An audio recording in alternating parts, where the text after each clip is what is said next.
Well, last month we told you about a one-of-a-kind Northern Ontario research facility facing closure. A unique laboratory helping scientists understand how to protect rivers and lakes, not just here in Canada, but around the world. It became a victim of Ottawa's spending cuts. But today, 3 potential saviors emerged. Margot McDermott has the details. It's hard to believe that something so pristine could be at the center of a noisy fuss. But there was an international outcry when the federal government said it was closing the experimental lakes area. This way, okay.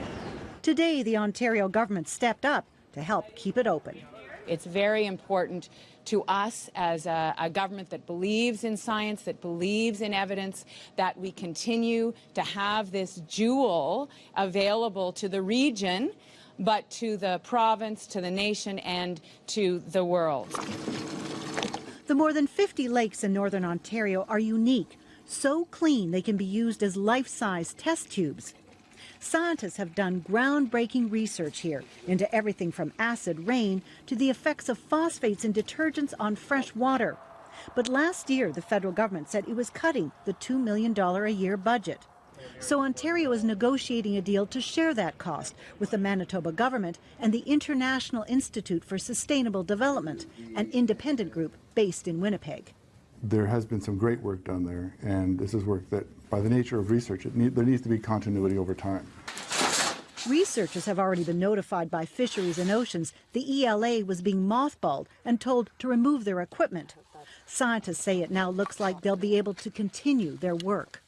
This announcement is throwing ELA a lifeline, and it means that it still has an uncertain future, but at least it is showing that there is hope. The experimental lakes area became symbolic of what critics called the Harper government's hostility to scientific research. One of the ministers involved said today he's glad someone else is stepping in. In this particular property, if the Ontario government sees some value, that's great. More power to them. Ontario, Manitoba, and the Research Institute still have to negotiate details, but it appears this deal could be enough to save a unique place in the world for freshwater science. Margot McDermott, CBC News, Ottawa.